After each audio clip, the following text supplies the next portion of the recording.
They called her Eliza, a maid in Judge Harlan's grand house, quiet hands carrying silver trays, quiet eyes hiding a storm. To the world, she was just another servant. To her master, she was property, soon to be handed to his son like a gift. But Eliza was listening, waiting. Each night she crushed herbs in secret, whispering the name of her sister who'd been sold away. And one evening, she slipped poison into the judge's tea. That single cup turned the mansion into chaos, and her flight into the swamps lit the fuse of a legend. Because this isn't only the story of a slave who ran. It's the story of a woman who used fire and poison to turn chains into freedom. And the question is, what price must she pay for daring to be free? Before we go any further, comment where in the world you are watching from and make sure to subscribe because tomorrow's story is one you don't want to miss. The gray light of dawn crept through the cracks of the slave quarters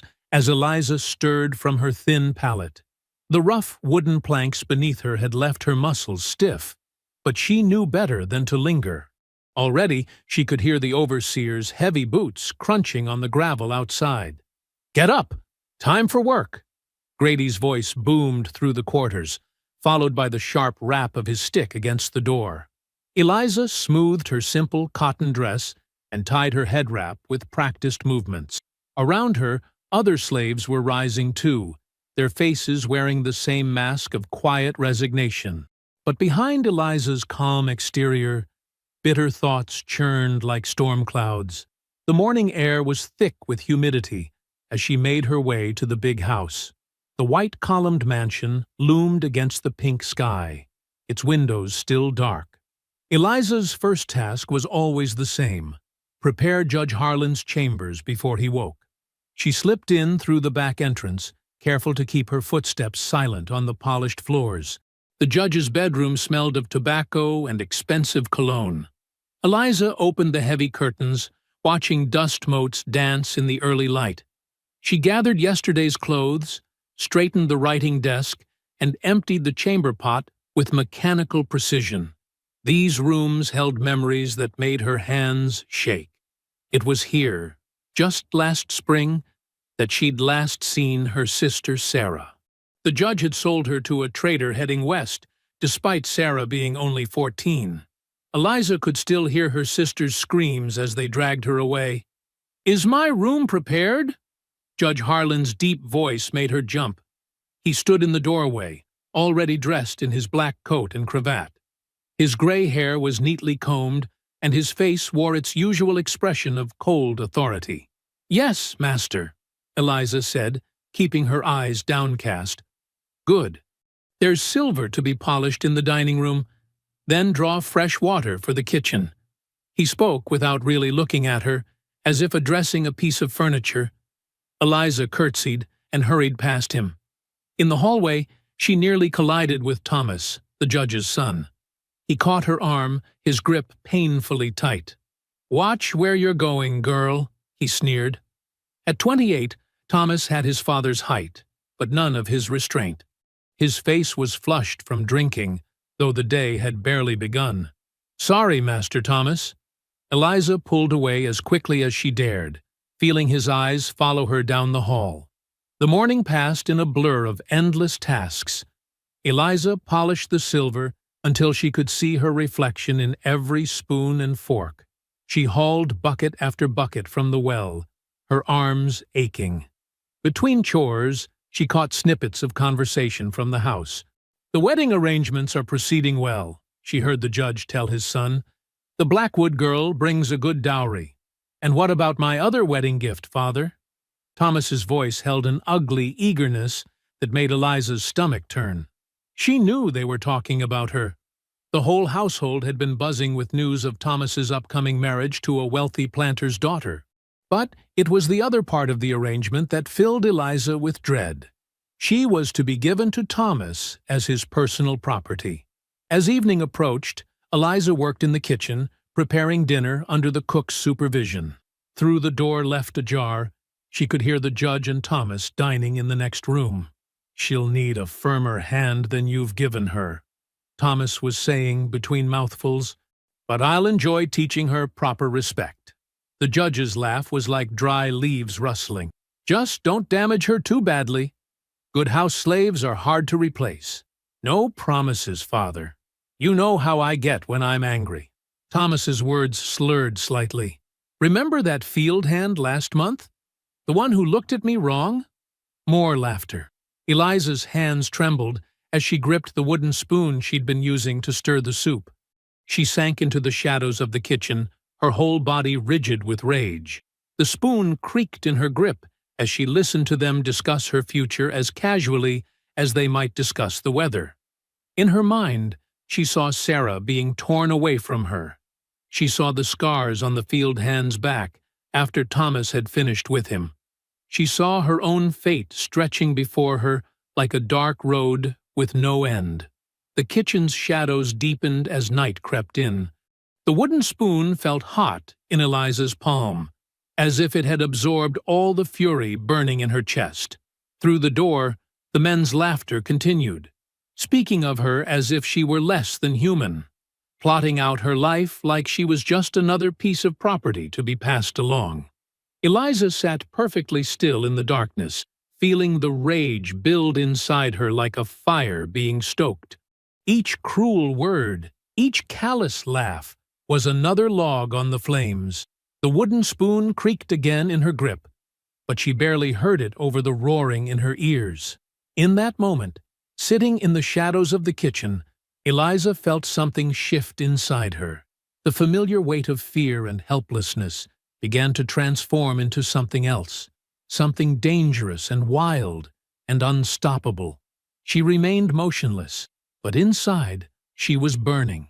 Morning mist clung to the ground as Eliza made her way toward the swamp's edge. The weekly task of gathering herbs for the kitchen was one of her few moments of solitude, a brief escape from the suffocating walls of the big house. Spanish moss draped the cypress trees like gray curtains, and the air smelled of wet earth and decay. She knelt in the damp soil, her basket beside her. The cook wanted mint for tea, rosemary for cooking, and whatever else might be useful. Eliza's fingers moved automatically, identifying the familiar plants she'd gathered hundreds of times before. But today, her eyes were drawn to other growths, darker things that grew in the shadows. Near a fallen log, clusters of bitter nightshade berries hung like black pearls. Eliza remembered old Mary's warnings about them, whispered late at night in the quarters.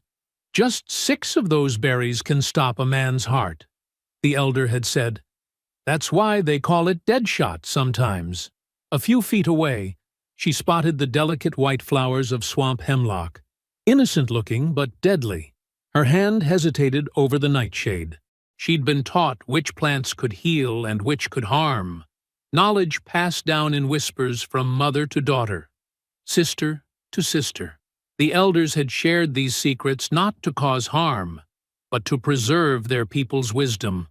Yet now, Eliza found herself looking at these toxic plants with new eyes. The sound of a snapping twig made her jump, but it was only a water bird, stalking through the shallows. Eliza's heart pounded as she carefully picked a few nightshade berries, wrapping them in a scrap of cloth. Her fingers trembled as she added some hemlock flowers, tucking them deep in her apron pocket beneath the innocent kitchen herbs.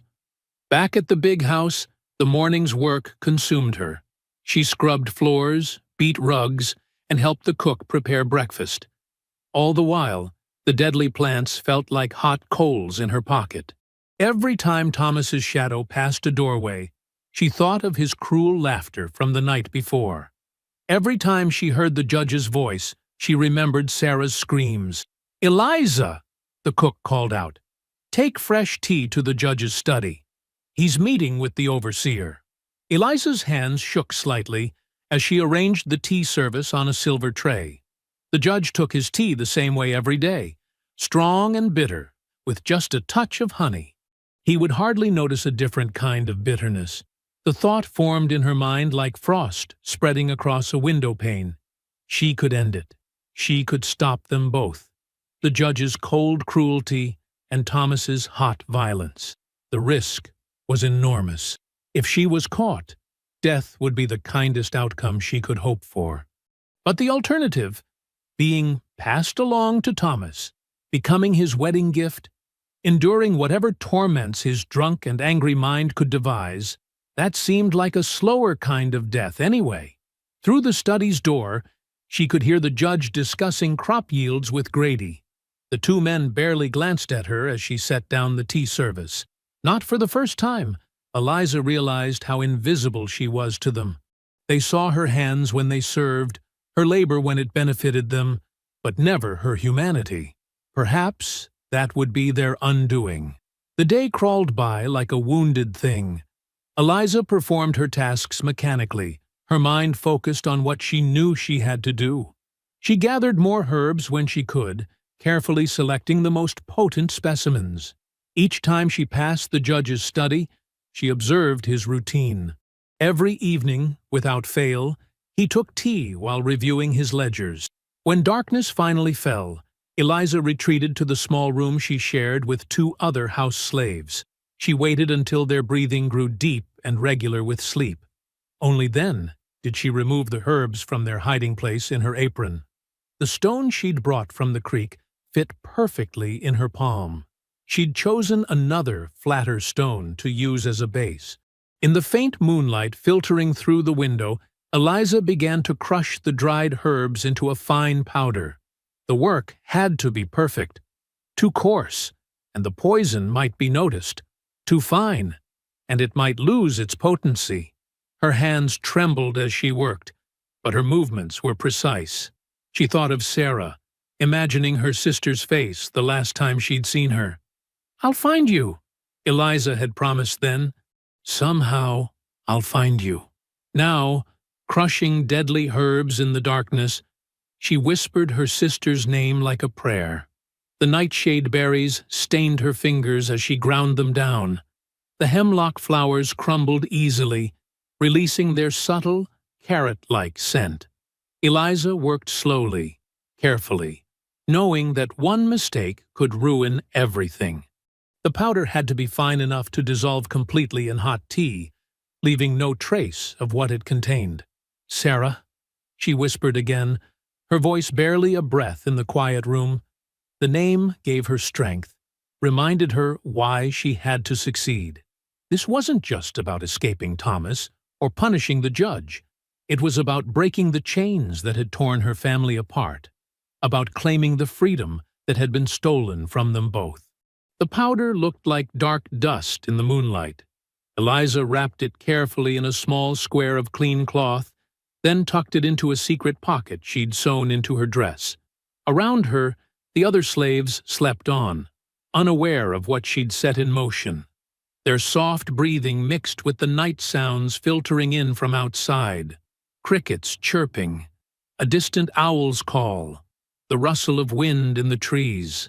Her task complete, Eliza wiped the stones clean and returned them to their hiding place. The deadly powder felt impossibly heavy against her chest, a terrible secret waiting to be used. As she lay back on her pallet, Sarah's name still echoed in her mind, a reminder of everything she had lost and everything she stood to gain. The evening shadows stretched long across Judge Harlan's study as Eliza prepared his nightly tea. Supper had ended, and the big house had settled into its familiar quiet. Candlelight flickered against the dark wood paneling, casting dancing shadows that made her nerves jump. Her hands moved through the familiar ritual, heating the water, warming the pot, measuring the tea leaves. These motions, performed thousands of times before, helped steady her racing heart. Through the study door, she could hear the scratch of the judge's pen as he worked on his ledgers. The water came to a boil, steam rising in delicate curls. Eliza's fingers found the small cloth packet in her dress pocket, touching it like a talisman. The deadly powder she'd prepared felt impossibly light, yet it carried the weight of all her hopes and fears.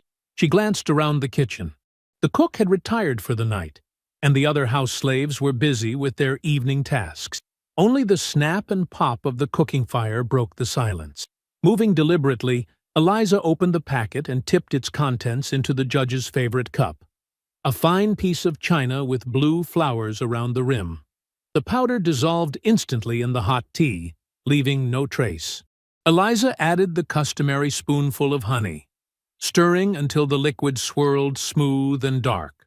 Her reflection in the polished silver tray showed a face calm and composed, though her heart thundered so loud she feared others might hear it. She lifted the tray with practiced ease, balancing it perfectly, as she had done every night for years. The short walk to the study felt endless. Each step had to be measured, careful. Any trembling now could betray her. "Your evening tea, master," Eliza said, her voice steady as she entered the study. The judge barely looked up from his work, waving her toward his desk with his usual impatient gesture. Thomas sat in a leather chair by the fire, a glass of brandy in his hand. Eliza set down the tray and poured the tea with precise movements.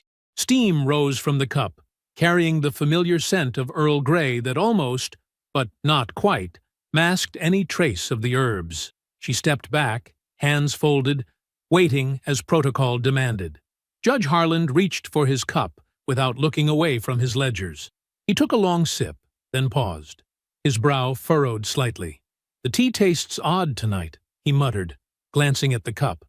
"Fresh batch from Charleston, sir," Eliza said softly, her voice giving nothing away. "The merchant said it might be stronger than usual." The judge grunted and took another sip. Eliza forced herself to breathe normally, counting seconds in her head. The elders had said it wouldn't take long. Every moment felt stretched thin as spider silk. It began with a slight tremor in the judge's hand.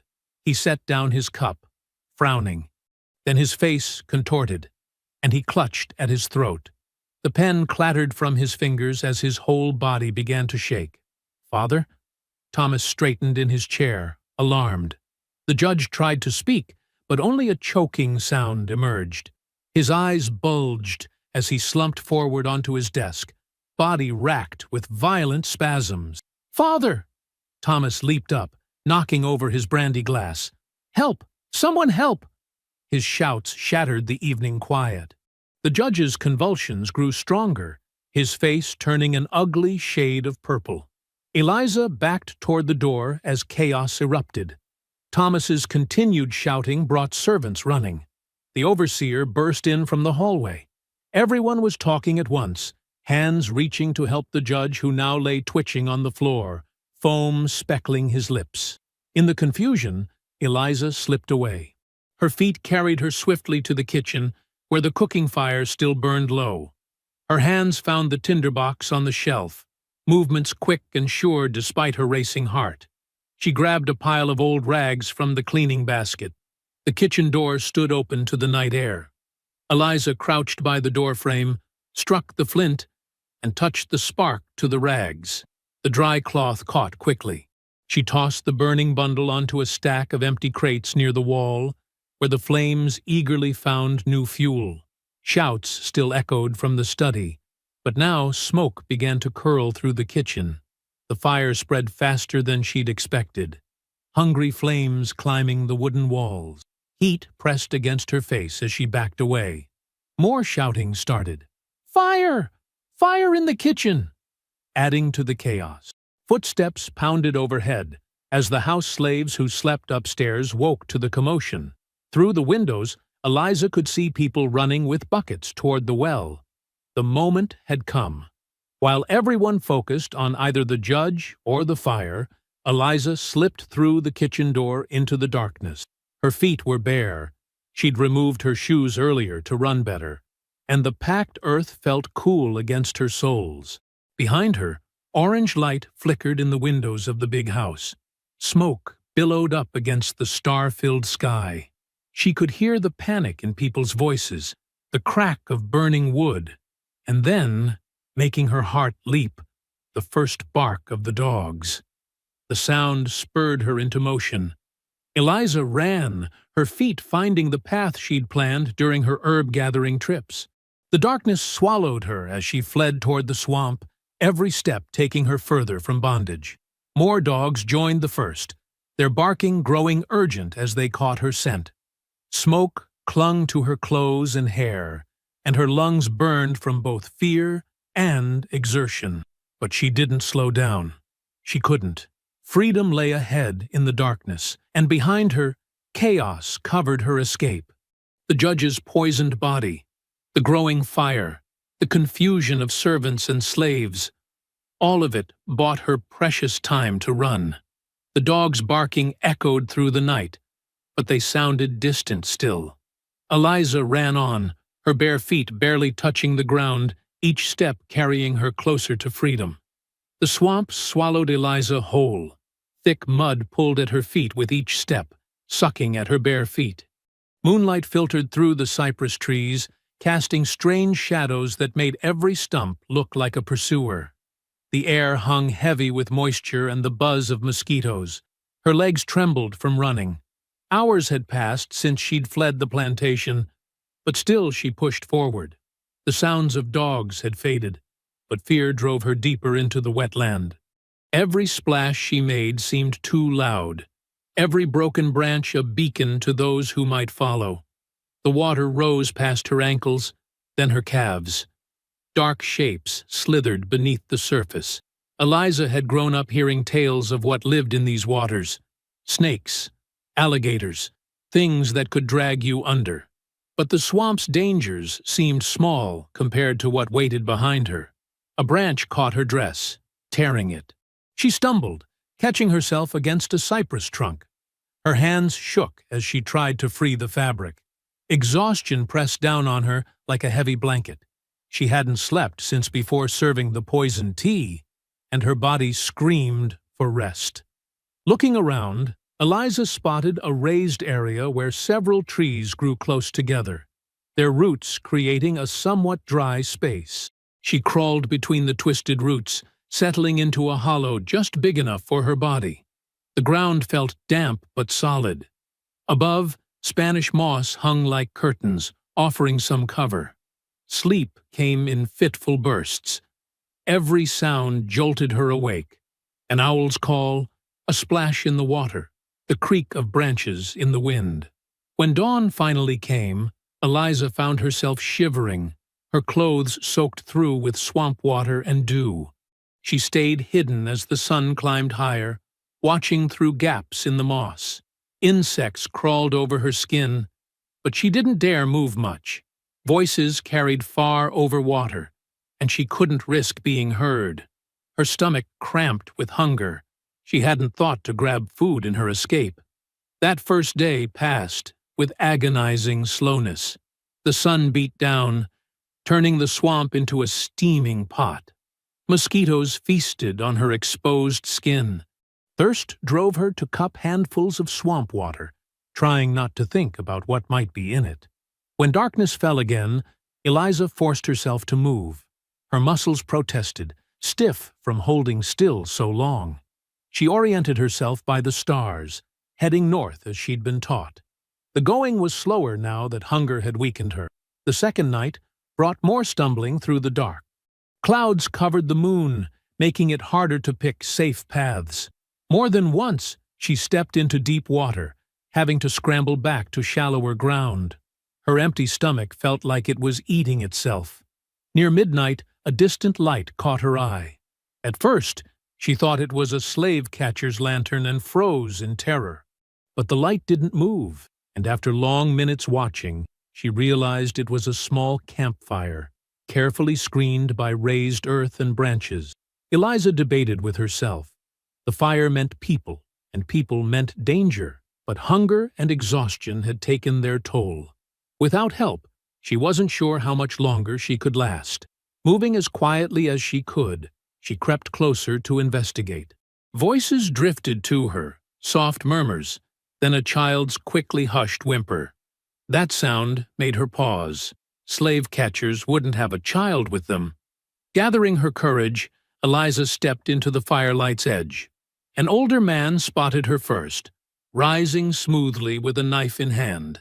A woman clutched a small child to her chest, ready to run. But when they saw Eliza, dirty, exhausted, clearly a fugitive like themselves, The tension eased slightly. "Easy now," the man said softly, lowering his knife but not putting it away. "I'm Samuel. This here's Ruth and her little one." His voice was deep and gentle, though his eyes remained wary. "I'm Eliza," she whispered back. "I ran from Judge Harlan's plantation 2 nights ago." Recognition flickered in Samuel's face.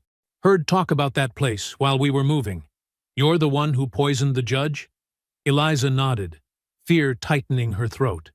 Would they turn her away for bringing such heat on their trail? But Ruth spoke up. "Come, sit. You look ready to fall over." She shifted to make space by the tiny fire, keeping her child close. Samuel offered Eliza a piece of dried meat and a bit of hard bread. "Eat slow," he warned. "Too much at once will make you sick." The food was like sawdust in her mouth, but Eliza forced herself to take small bites. As she ate, Ruth spoke in low tones about what they'd heard. Slave catchers were combing the swamps more than usual. Judge Harlan had survived the poisoning, though he was badly hurt. The attack on such a prominent man had stirred up extra trouble. "They're offering $50 for you," Samuel added quietly. "Dead or alive?" Eliza's hands trembled. She'd hoped the poison would kill him outright, ending any pursuit. Instead, she'd only wounded him and made him more dangerous. A man like Judge Harlan, proud and cruel, would never rest while she lived free. The child stirred in Ruth's arms, blinking at Eliza with curious eyes, before tucking his face back against his mother's shoulder. The sight made Eliza's heart ache, reminding her of Sarah. Had her sister found any kindness where she'd been sold? Or was she suffering under a master as cruel as Judge Harlan? Dawn began to lighten the eastern sky. Samuel kicked dirt over their fire's remains, while Ruth gathered their few belongings. They offered to let Eliza travel with them, at least for a while. "Safety in numbers," Samuel said, though they'd have to be extra careful with slave catchers so active. They found a new hiding spot as the sun rose, a dense thicket of cane and brambles near a stream. As the others drifted into uneasy sleep, Eliza lay awake, listening to the swamp's morning sounds. The judge was alive. Her bid for freedom had failed to kill him, and now his revenge would be even more terrible if she was caught.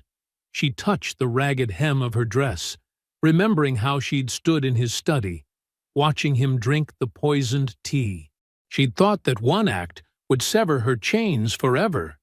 Instead, it had only made them heavier, even as she ran from them. After 2 days of careful movement through the swamp, Samuel led their small group toward higher ground. The water gradually became shallower, and cypress trees gave way to pine forest. Ruth carried her sleeping child while Eliza helped support Samuel, whose old injuries made long walking difficult.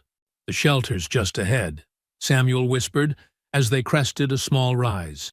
"Preacher Williams keeps it hidden behind his barn. Good man. Helped lots of folks like us get north." Through the trees, Eliza spotted a weathered barn sitting at the edge of a clearing. It looked abandoned at first glance, with missing boards and a sagging roof. But as they drew closer, she noticed how the damage seemed purposeful, carefully placed gaps that allowed those inside to watch for approach while remaining hidden. Samuel gave a distinctive bird call, 3 short whistles followed by a longer one. After a moment, an answering call came from the barn. A young black man appeared briefly in one of the gaps, then vanished. Seconds later, a small side door creaked open. Inside, the barn smelled of hay and horses. Lantern light revealed a space divided into clever hiding spots, false walls, a root cellar entrance concealed under straw, even a loft area screened by hanging feed sacks. Several other fugitives sat or lay in these spaces, watching the newcomers with cautious eyes. The man who had signaled them stepped forward. He moved with a predator's grace, despite the obvious scars that marked his arms and neck. Around 30, Eliza guessed, with eyes that had seen too much violence. "I'm Isaac," he said simply. His gaze settled on Eliza, studying her with open suspicion. "You're new. "This is Eliza," Samuel explained. "We found her in the swamp 2 nights back. She's the one who poisoned Judge Harland." Isaac's eyebrows rose slightly. That was bold. Stupid, maybe, but bold. He gestured for Eliza to sit on a nearby hay bale. "Tell me exactly what happened. Every detail." Eliza described the poisoning, the fire she'd set as distraction, her flight into the swamp. Isaac listened intently, occasionally asking sharp questions about the plantation's layout, the number of overseers, how many dogs they kept. "You've stirred up a hornet's nest," he said when she finished. "That judge is influential. Got friends in government. They'll keep searching longer than usual." He touched one of his scars absently. "I've seen what happens when important white men get attacked. They don't let it go easy." "I had to try something," Eliza said.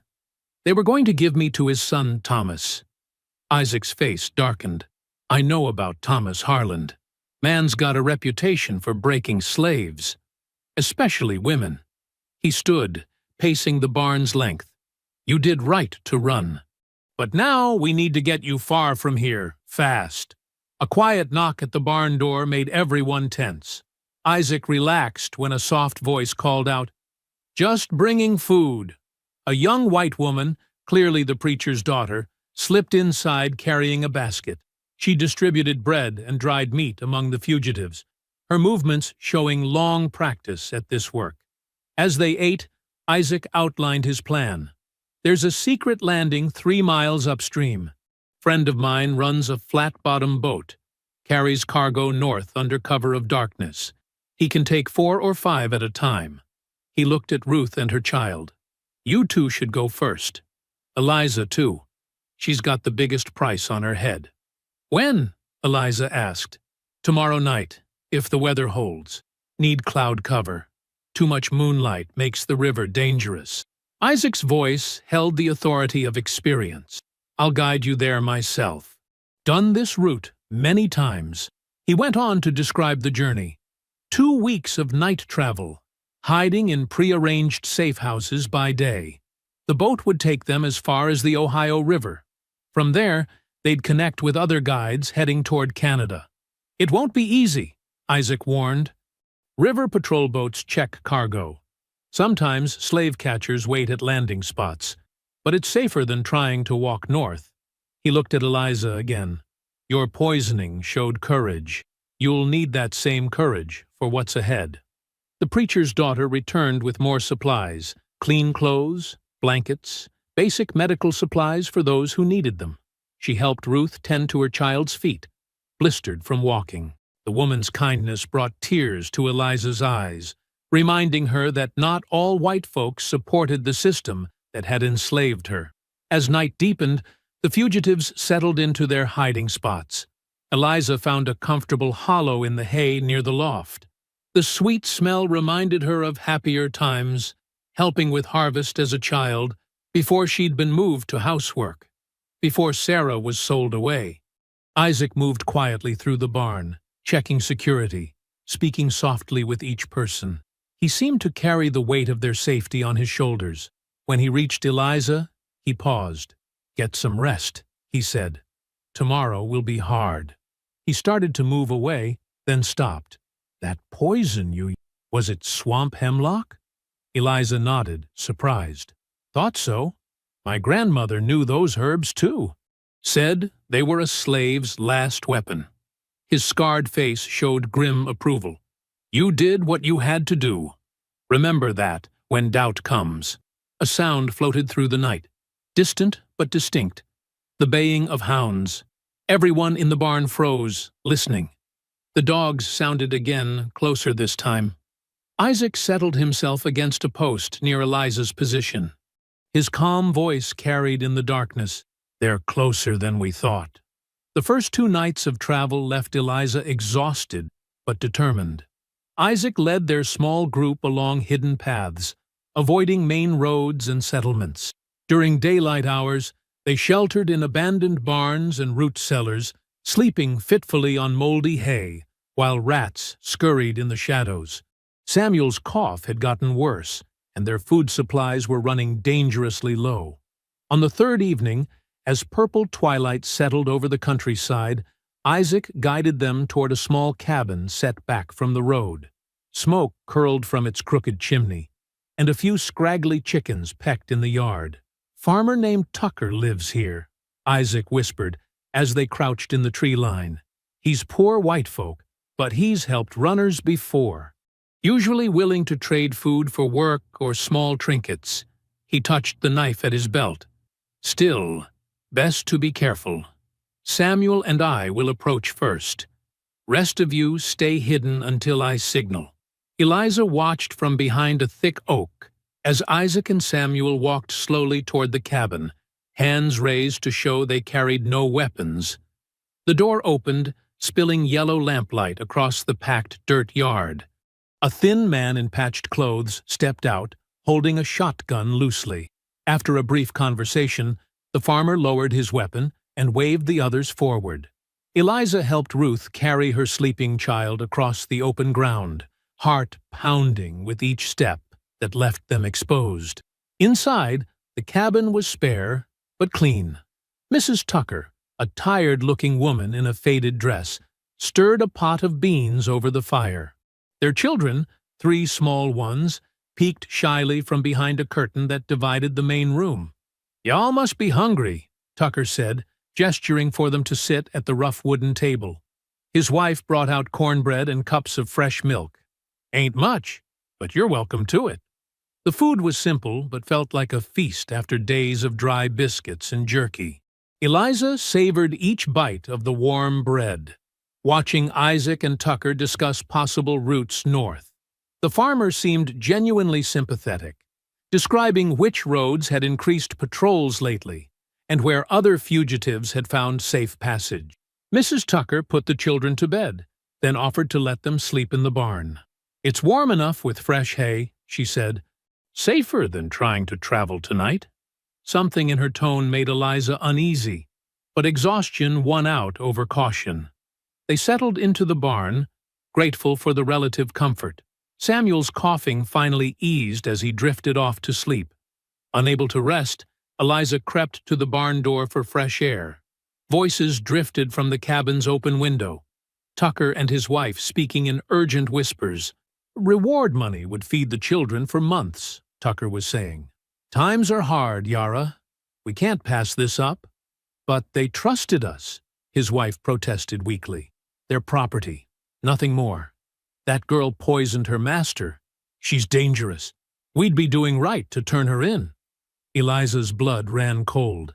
She scrambled back to wake the others, but before she could reach them, hoofbeats thundered in the distance. The slave catchers were already coming. "Wake up!" she hissed, shaking Isaac. "They've betrayed us!" Isaac was on his feet instantly, knife drawn.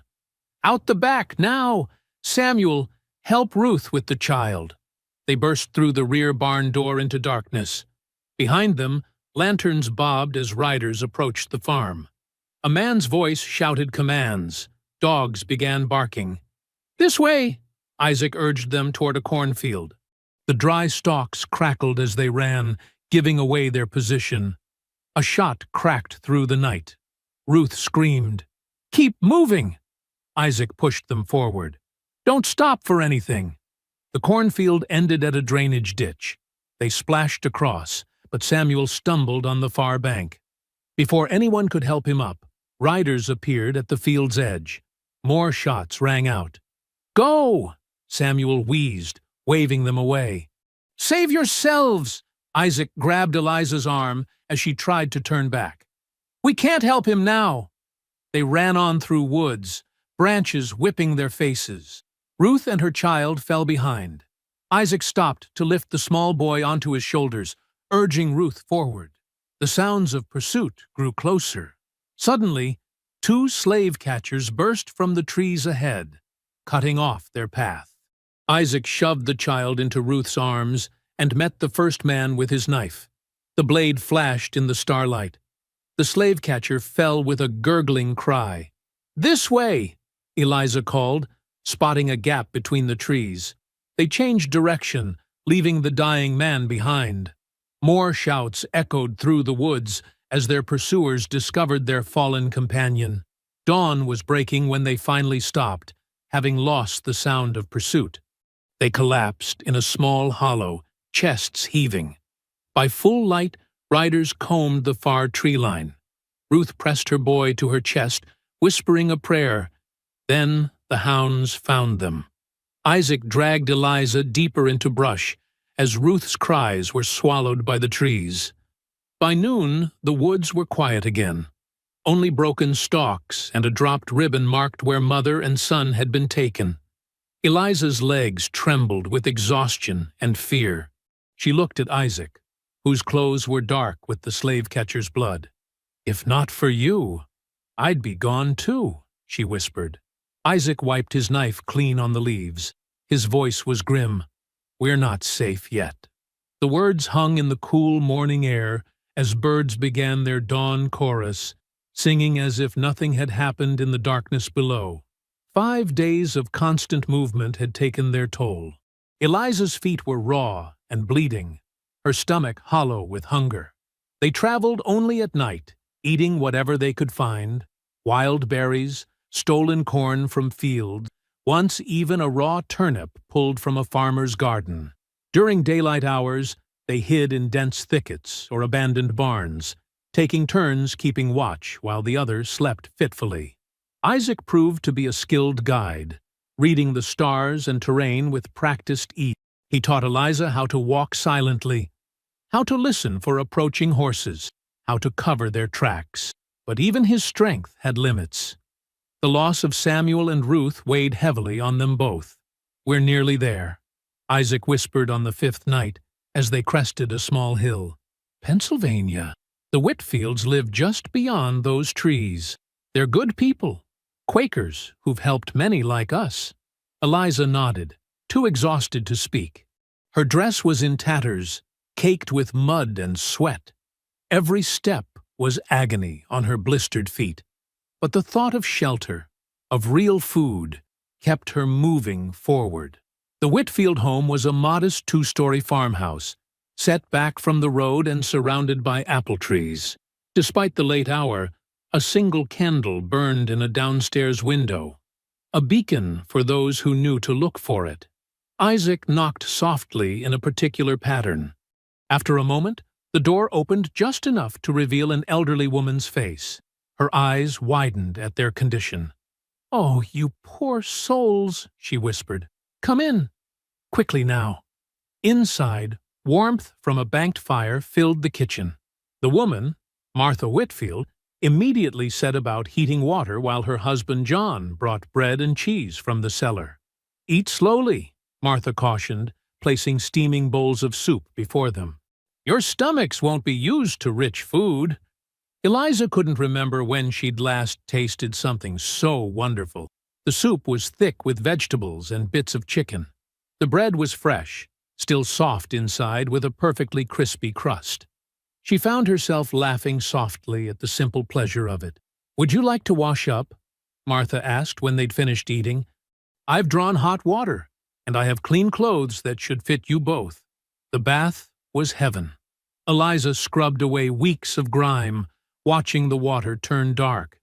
Martha had provided a soft cotton nightgown, and even helped Eliza comb the tangles from her hair. For the first time since her escape, Eliza felt human again. Later, they gathered in the sitting room. John Whitfield read quietly from his Bible while Martha mended clothing. The normalcy of the scene brought unexpected tears to Eliza's eyes. "Tell us of your journey," Martha said gently, setting aside her sewing. Isaac spoke of their escape, the betrayal at Tucker's farm, the loss of their companions. The Whitfields listened with grave expressions, but no judgment. "You're safe here," John assured them. "We've helped many others reach freedom. Tomorrow we can discuss your next steps, but tonight you should rest." As the evening deepened, Isaac began sharing stories of the maroon fighters he'd known, escaped slaves who lived free in the swamps, raiding plantations and helping others escape. His voice held pride as he described their courage, their refusal to be broken. "They proved we don't have to accept chains," he said. that we can fight back and win. Eliza thought of her sister Sarah, sold away that terrible spring morning. She allowed herself to imagine finding her someday, both of them free. The dream, which had seemed impossible before, now felt within reach. Martha showed them to separate bedrooms upstairs, real beds with clean sheets and soft pillows. Eliza sank into the mattress, marveling at its comfort after weeks of sleeping on hard ground. The room was small but neat, with a colorful quilt and curtains at the window. A mirror hung on one wall, the first time Eliza had clearly seen her reflection since her escape. Her face was thinner, harder somehow. The eyes that looked back at her held a new strength. She thought of all the miles behind her, the swamp, the betrayal, the desperate flights through darkness. Yet here she was, alive and free. The Canadian border was still days away, but she could almost taste the promise of true freedom. From the next room, she heard Isaac's soft snores. The sound was oddly comforting. He had become more than just a guide. He was her friend. Perhaps the first real friend she'd ever had, who wasn't bound by shared chains. Martha had left a glass of water and some bread on the bedside table, in case you wake hungry. The simple kindness made Eliza's throat tight. She wasn't used to being treated with such consideration, such basic human dignity. Through the window, she could see stars scattered across the night sky, the same stars that had guided their way north. Soon, they would light the path to Canada, where no one could legally claim ownership of another human being. Eliza ran her hands over the smooth sheets, savoring their coolness against her skin. Even the air felt different here, lighter somehow, as if the weight of bondage was already lifting from her shoulders. Freedom is close enough to touch, she whispered to herself, the words of prayer and a promise. The clock downstairs struck midnight, its chimes drifting up through the quiet house. Eliza was just drifting off to sleep when a sharp knock at the front door cut through the silence. The pounding at the door grew more insistent. Boots thundered on the porch outside. Eliza jolted awake, her heart racing as voices shouted, "Open up! We know you're harboring fugitives." Martha Whitfield burst into the bedroom, her face pale. "Quick, child!" Through the back, the front door splintered open. Heavy footsteps stormed through the house.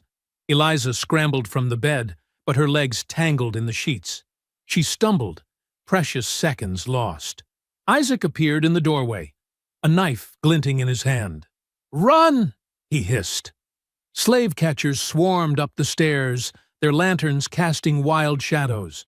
John Whitfield tried to block their path, crying out about illegal entry, but they shoved the old man aside. His head struck the wall with a sickening crack.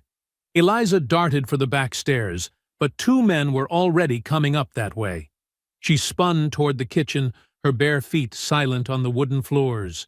Behind her, she heard Isaac fighting, the meaty thud of fists, a grunt of pain, the crash of breaking furniture.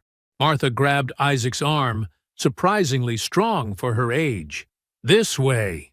She yanked him toward a window, while her husband created a barrier with his body, buying precious seconds. The last Eliza saw of Isaac was his form disappearing into the pre-dawn darkness, Martha guiding him to safety. But Eliza's own luck had run out. She reached the kitchen only to find more men bursting through the back door. Their faces were hard, eyes gleaming with the promise of reward money. She backed away, looking desperately for escape, but found only walls and cruel grins. "Well, well," drawled the lead catcher, a tall man with a scarred face. "If it ain't the poison girl herself. Judge Harlan's been mighty anxious to see you again." Rough hands seized her arms. Cold iron clamped around her wrists. They dragged her outside where a cage wagon waited, its bars stark against the lightening sky. Other captured runaways huddled inside, 3 men and 2 women, all wearing the same expression of defeated rage. The guards threw her in with no gentleness. Her shoulders struck the wooden floor hard. As they locked the cage, Eliza caught a final glimpse of the Whitfield house. Martha stood in the doorway, tears streaming down her face. John sat slumped against the porch post, blood trickling from his scalp. The wagon lurched into motion. Every jolt sent pain through Eliza's body. The other captives watched her with wary eyes. They'd heard of her, the slave who dared poison a judge. One woman edged away as if Eliza's defiance might be catching. Days blurred together in a haze of dust and misery. The guards kept water to a minimum, doling out tiny cups that barely wet their parched throats. Food was hardtack and salt pork, thrown through the bars like feeding animals. They traveled from sunrise to sunset, the Georgia heat building to unbearable levels inside the metal cage. The guards made sport of their captives' suffering. They'd hold water just out of reach, laughing as desperate hands stretched through the bars. They told graphic stories of punishments awaiting runaways, especially those who'd raised their hands against whites. Eliza's fate featured prominently in their taunts. "Here they're gonna make a real example of you," one guard sneered, poking her with his rifle barrel. "Public whipping first, then the noose. Whole town'll turn out to watch." Nights brought no relief. They slept in the wagon, chains preventing any comfort. The other captives whispered their stories. A mother trying to reach her children sold north. A man who'd fled after his wife was beaten to death. Young brothers who'd run when they learned they were to be sold apart. One woman, Nadia, had been free for 3 years before being captured. She'd built a life in Pennsylvania, even married. "My man's probably searching for me right now," she said softly. "But he'll never find me. They're taking me back to a master I barely remember." The road south seemed endless. They passed cotton fields where slaves bent double under the sun, overseers watching from horseback. Some lifted their heads to watch the wagon pass, their eyes holding a mixture of pity and fear. There, but for fortune, went they all. Each mile brought Eliza closer to what she was certain would be her death. She'd known the risks when she slipped those herbs into the judge's tea, known that capture meant execution. But knowing hadn't prepared her for this slow journey to her doom, this creeping dread that built with every turning of the wheels. On the 7th day, the wagon crossed into Georgia. The landscape grew familiar. The same red clay soil she'd walked all her life. The same towering pines that had witnessed generations in chains. As dusk approached, they crested a hill, and Eliza saw it. The spires of the town's church rising against the purple sky. Her stomach clenched. Soon she would see the judge's mansion again, its white columns stark against red brick. Soon she would face Thomas's rage, his father's cold vengeance, the temporary taste of freedom, the soft bed at the Whitfields, Isaac's stories of resistance, the dream of reaching Canada, seemed to shrivel and die. The other captives sensed her despair. Nadia reached out, her chains clinking, and squeezed Eliza's hand. No words were spoken. None were needed. They all knew what waited at journey's end. The wagon rolled on toward town as the last light faded from the sky. Eliza's heart sank deeper with each turn of the wheels, heavy as the irons that bound her. She had gambled everything on her bid for freedom. She had lost. Now came time to pay the price. Dawn painted the sky in shades of blood when the wagon rolled through the iron gates of Judge Harlan's estate. Eliza's legs trembled as the guards yanked her down, her chains rattling with each stumbling step. The familiar grounds felt foreign now.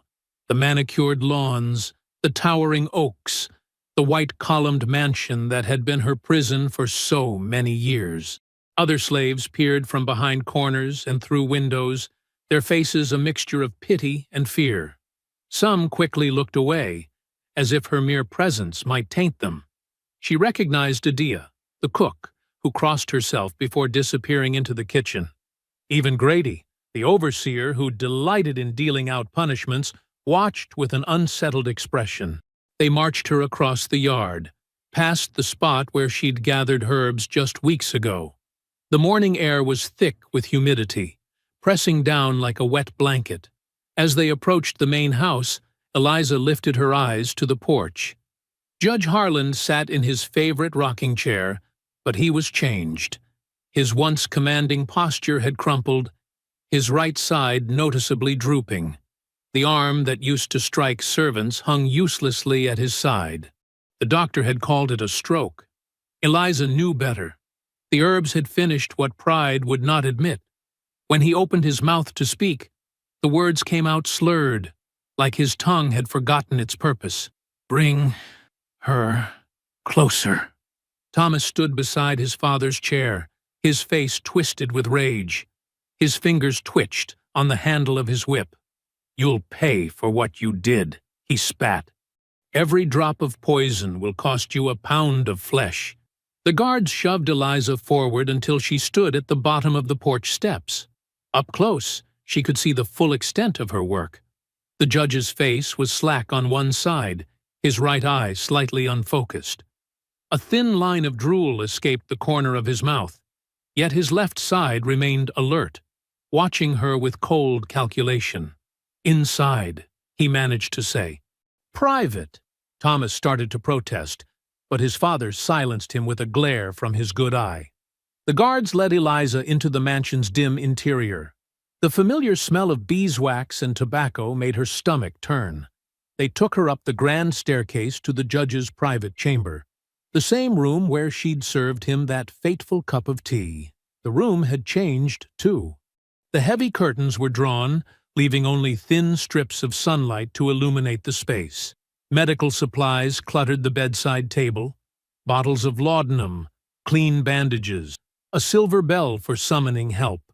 The proud man who'd ruled this plantation through fear could no longer even dress himself. Judge Harlan was wheeled in behind her, Thomas hovering anxiously at his side.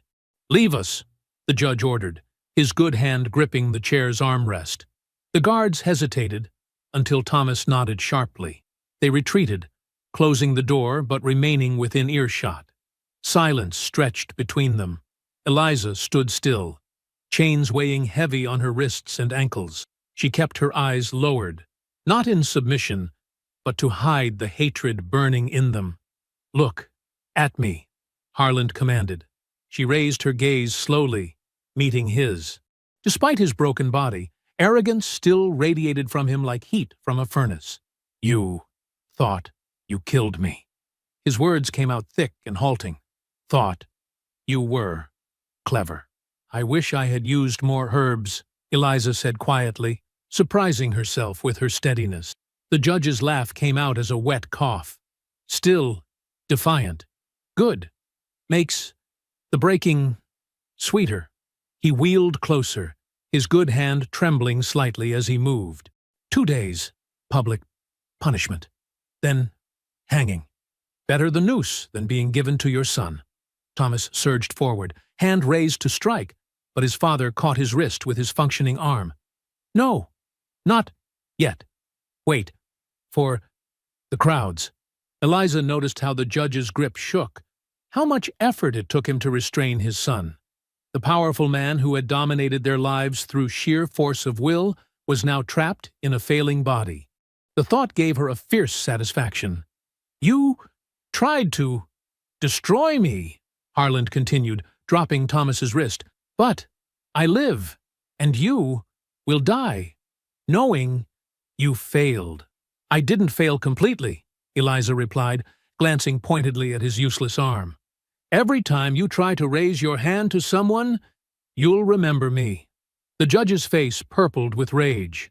He tried to surge up from his chair but collapsed back, his body betraying him.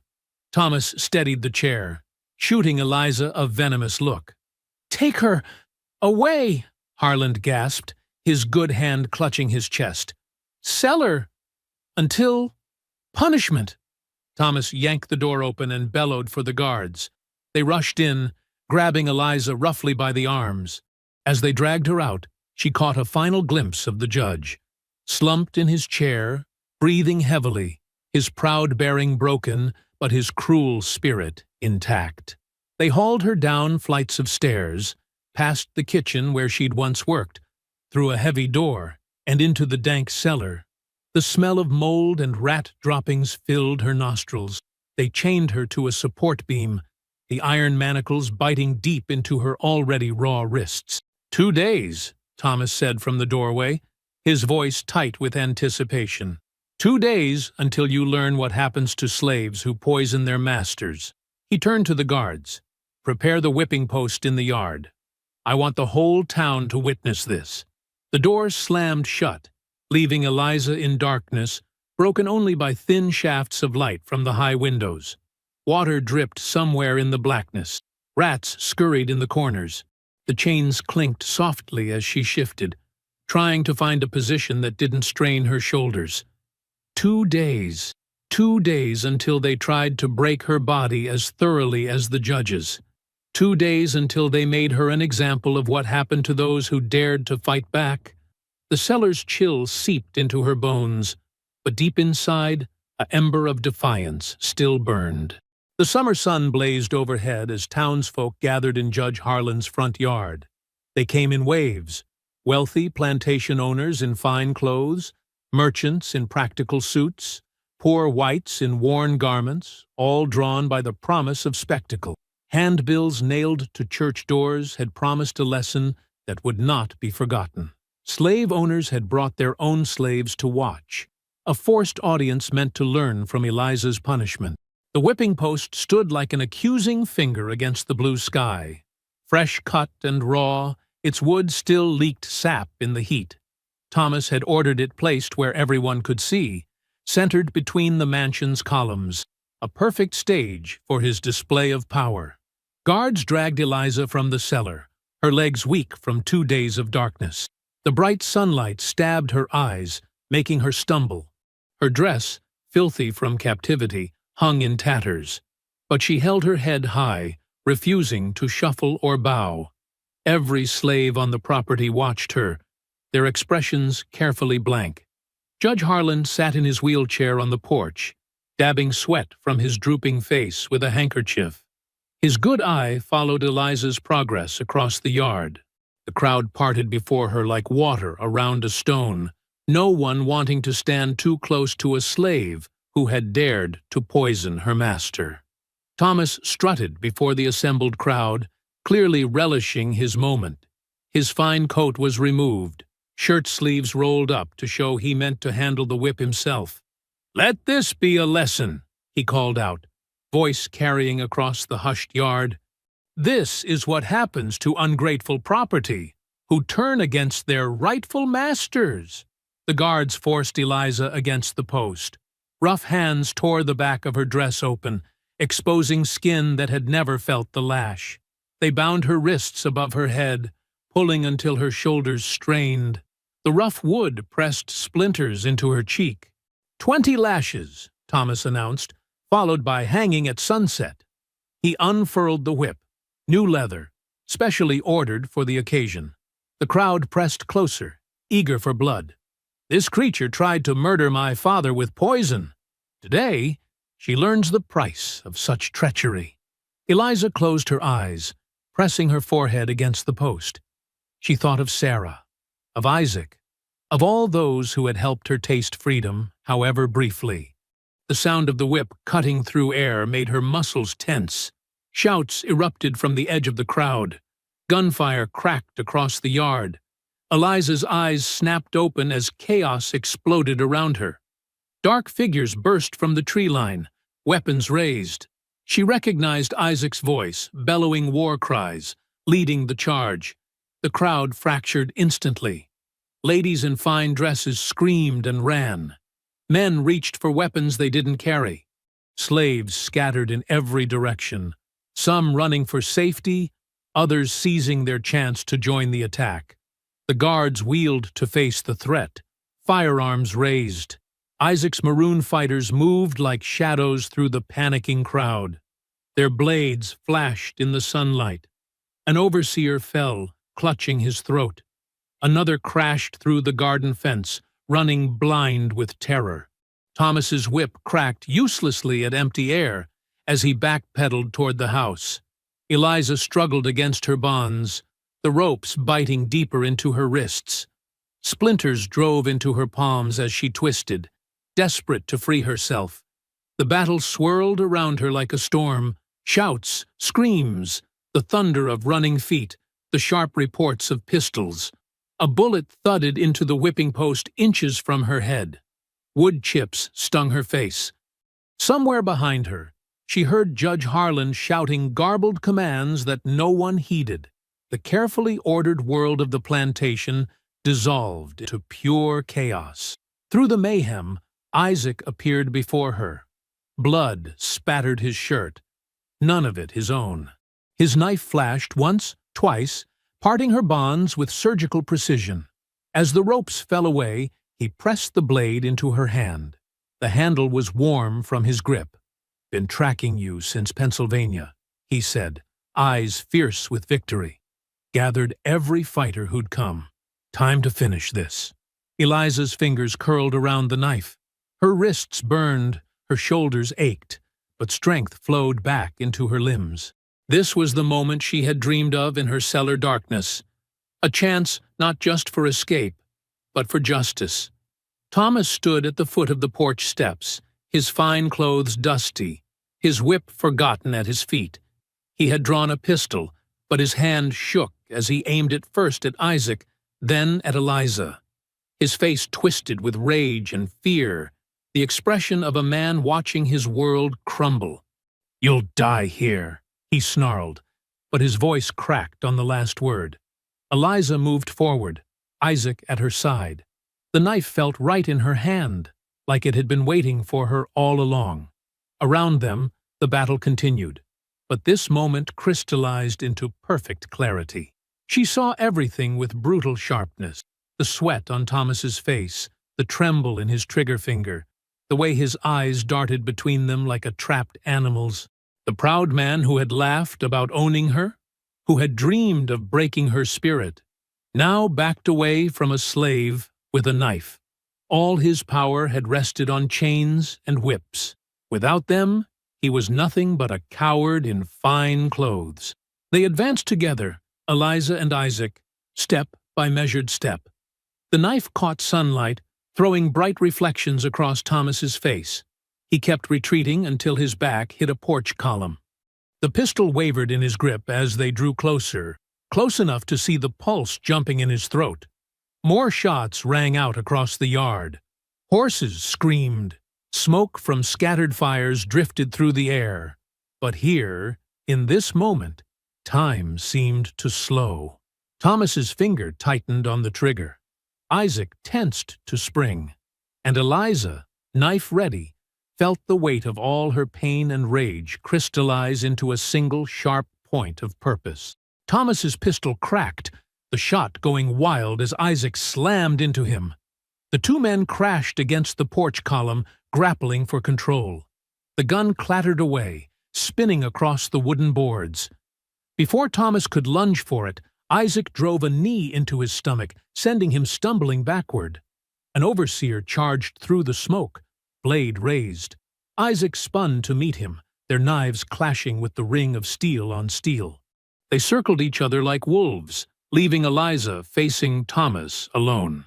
Thomas snatched up his fallen whip, its leather coils rasping across the porch boards. His earlier fear had hardened into something darker, more desperate. "You should have died in that cellar," he spat, unfurling the whip with a practiced snap. Eliza gripped her knife tighter, circling to keep the porch railing at her back. Her muscles trembled with exhaustion, but rage gave her strength. She had spent too many years watching Thomas strut through the house, treating people like property. Now he faced her as an equal, and she saw the truth of him, a coward playing at power. The whip cracked near her face. Eliza jerked back, feeling the air displacement across her cheek. Thomas had trained with the whip since childhood, using slaves as practice targets. He knew how to strip flesh from bone with a single stroke. But Eliza had spent years studying his movements, learning to read his body for signs of violence.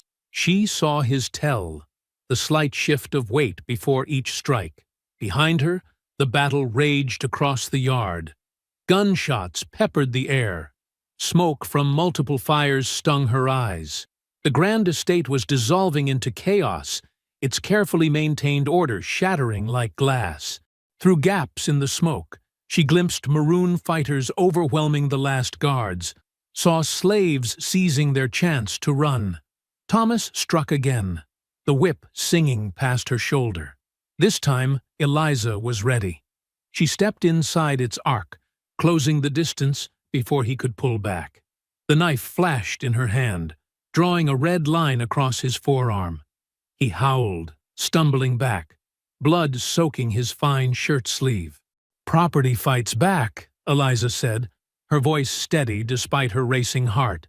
Each step forward felt like breaking another chain. From his wheelchair, Judge Harland watched with his one good eye. His useless arm lay in his lap, fingers twitching.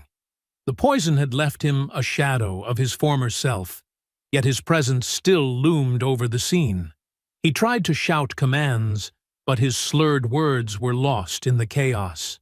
Thomas's next strike caught Eliza's shoulder, the whip wrapping around her arm. Pain blazed across her skin, but she grabbed the leather with her free hand, yanking him off balance. They crashed together onto the porch. The knife skittered from her grip. Thomas's hands found her throat, squeezing with desperate strength. Black spots danced at the edges of her vision. Eliza clawed at his fingers, but his grip was iron. All his privilege, all his inherited power, focused into this last attempt to maintain control. His face above her twisted with hatred and fear. Her searching hand found the knife. Without hesitation, Eliza drove the blade up under his ribs. Thomas's eyes widened in shock, his fingers loosened. She struck again, feeling resistance give way. Hot blood spilled over her hands. Thomas tried to speak, but only a wet gurgle emerged. He slumped sideways, sliding off her onto the porch boards. His blood ran between the wooden slats, dripping into the dirt below. The proud son of the house, who had expected to inherit both property and people, died staring at the sky with disbelieving eyes. Eliza struggled to her feet, chest heaving. Her throat ached where Thomas's fingers had bruised it. The knife in her hand dripped red onto her tattered dress.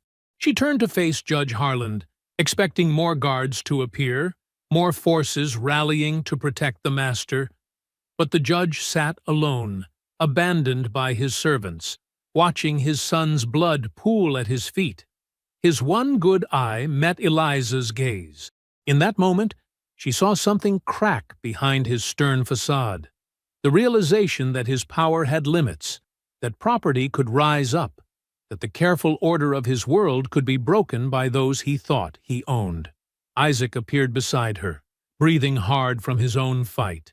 The overseer lay motionless in the yard below. Around them, the last sounds of battle faded. Several buildings were burning now, their smoke turning the afternoon sun blood red. Former slaves melted into the woods, seizing their chance at freedom. The maroon fighters regrouped at the tree line, calling out signals to each other. "We need to move," Isaac said, touching her arm. "More militia will come when they see the smoke." Eliza nodded, but took one last look at Judge Harland. The once powerful man who had sold her sister, who had planned to give her away like furniture, now sat powerless in his chair. His slurred voice called after her as she turned away. "You'll never be free." But his words held no power now. The chains were broken.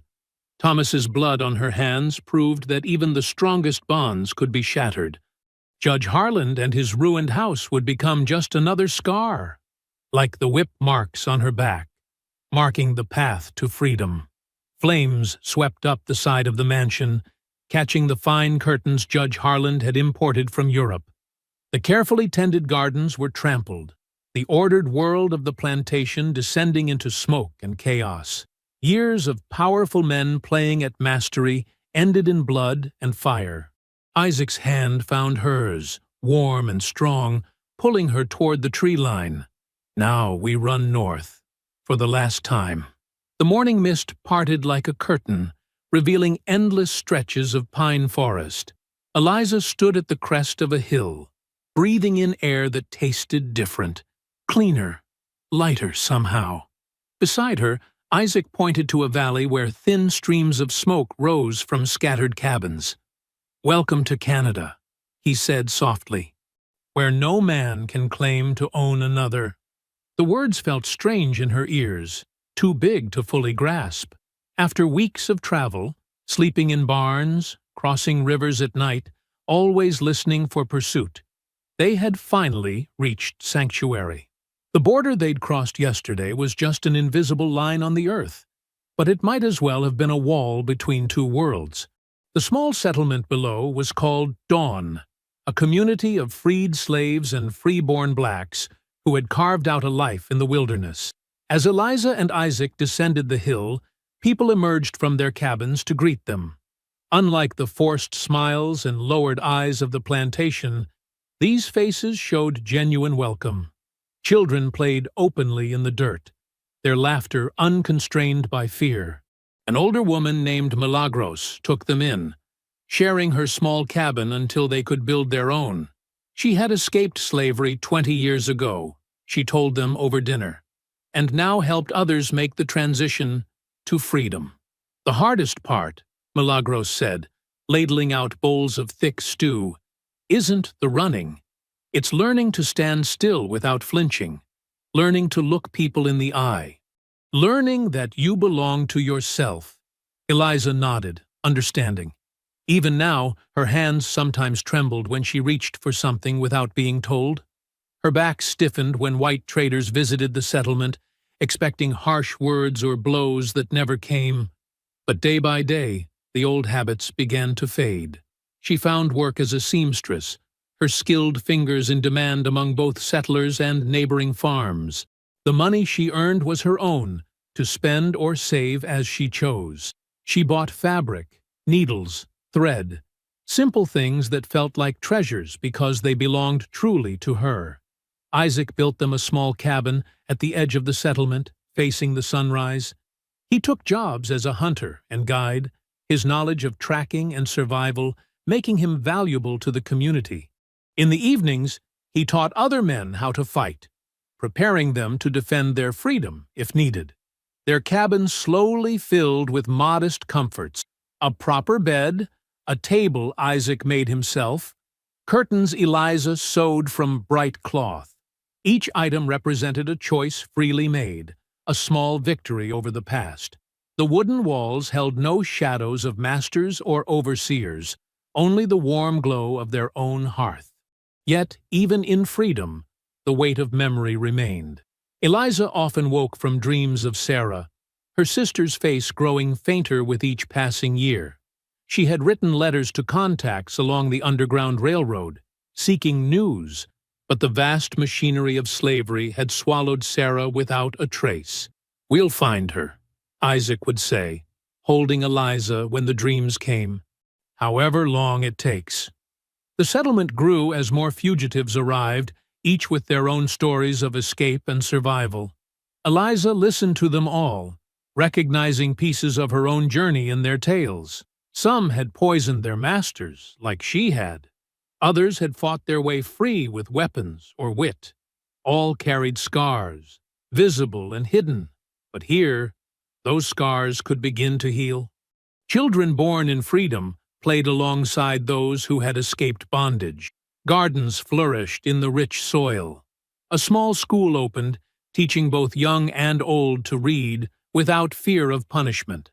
The settlement's church rang with songs of joy instead of carefully measured hymns. Eliza learned to write, her letters growing steadier with practice. She kept a journal, recording everything she remembered about Sarah: her laugh, her way of humming while she worked, the small birthmark behind her ear. Someday, these words might help them reunite. Until then, they kept Sarah's memory alive. One autumn evening, as sunset painted the sky in shades of gold, Eliza sat at her own table in her own cabin. The day's sewing was done, the prophet tucked away in a jar she kept on a high shelf. Isaac was due back from a hunting trip soon. A pot of tea steamed before her, made from herbs she had grown in her own garden. The familiar ritual of preparing tea no longer carried echoes of that night at the plantation. She had reclaimed this simple act, transformed it from a tool of vengeance into a comfort freely chosen. The china cup in her hands was bought with her own money, selected because she liked its pattern of painted flowers. Through the open window came the sounds of the settlement preparing for night, children being called home, the distant ring of a blacksmith's hammer, someone playing a fiddle. Normal sounds, peaceful sounds, the music of people living on their own terms. Eliza lifted the cup to her lips, savoring the warmth. The tea's aroma carried memories of her grandmother's remedies, knowledge passed down through generations. But where those lessons had once been whispered in fear, now they could be spoken openly, shared with pride. The scars on her back would never fade completely. The grief of losing Sarah would always live in her heart. But here, in this place she had helped build, those wounds no longer defined her. She was more than her past, more than the property she had once been forced to be. She took another sip of tea, letting its warmth fill her. The simple pleasure of choosing when and how to drink it felt like a victory. Every free breath, every unconstrained movement, every decision made without permission, these were the true taste of freedom. Eliza looked around her cabin, at the life she and Isaac had built together. No overseer's whip waited in the shadows. No master's orders would interrupt her rest. The chains that had bound her were broken, melted down and reforged into something stronger, the power to choose her own path. Setting down her cup, she whispered words that still held their magic, still made her heart leap with joy. At last, freedom. I hope you found that story powerful. Leave a like on the video and subscribe so that you do not miss out on the next one. I have handpicked 2 stories for you that are even more powerful. Have a great day!